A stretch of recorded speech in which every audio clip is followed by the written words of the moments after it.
The sun had set in the small town of Greenfield, casting long shadows across the deserted streets. The once bustling town now lay silent, its residents still reeling from the tragic boat accident that had claimed the lives of 6 young students. The students, all close friends, had been on a weekend trip to the nearby wildlife sanctuary.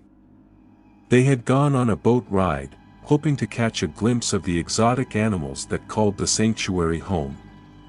But their joyride soon turned into a nightmare when the boat capsized in the rough waters of the sanctuary's lake. None of them made it out alive. The entire town was in deep mourning over the loss of their young souls. The bodies of the students were buried near the sanctuary, a place that held a special meaning for them.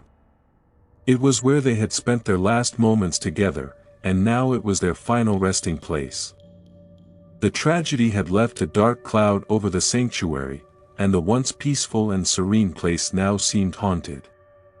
No one dared to venture near the lake after dark, for fear of encountering the spirits of the students. But one group of youth was determined to unravel the mystery behind the tragic accident.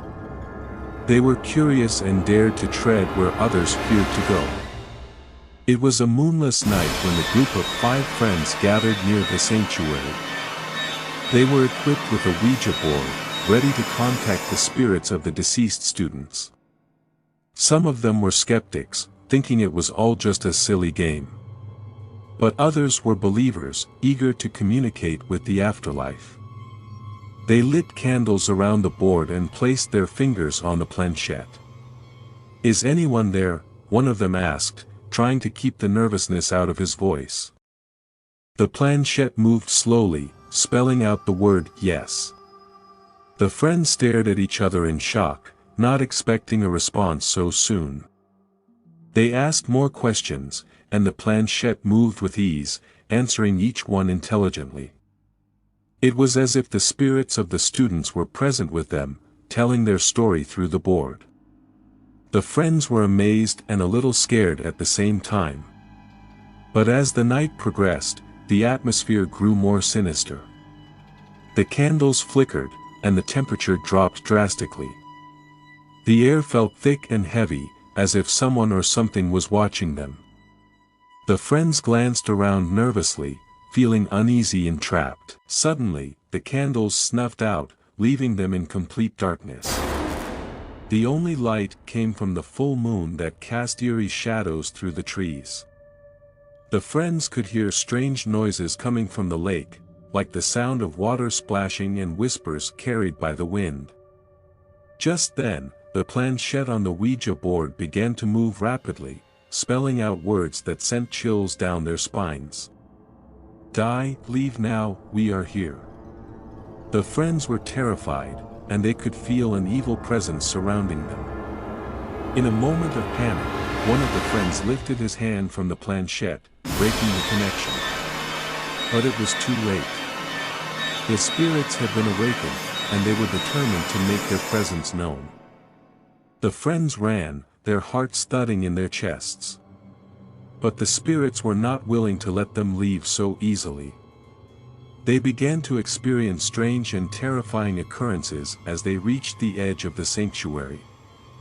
One of them felt a cold hand on their shoulder, another heard whispers in their ears, and another felt a sudden gust of wind that knocked them off their feet.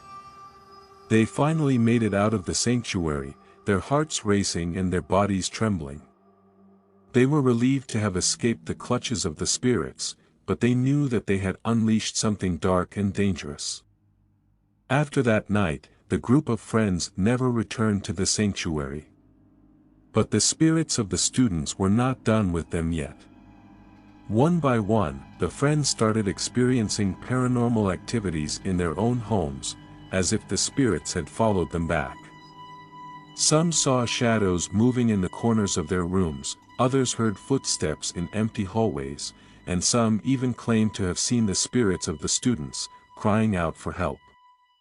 The once curious friends now lived in fear, constantly looking over their shoulders, afraid of what they might see or feel. They knew they had made a grave mistake by playing with the Ouija board in the sanctuary. They had unleashed an evil force that was now haunting them.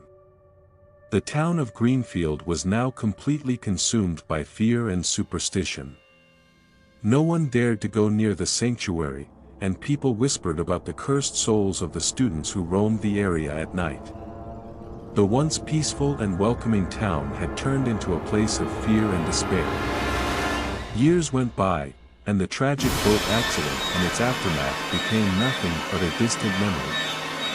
But the spirits of the students still roamed the sanctuary, trapped in an eternal purgatory, seeking revenge on anyone who dared to disturb their final resting place.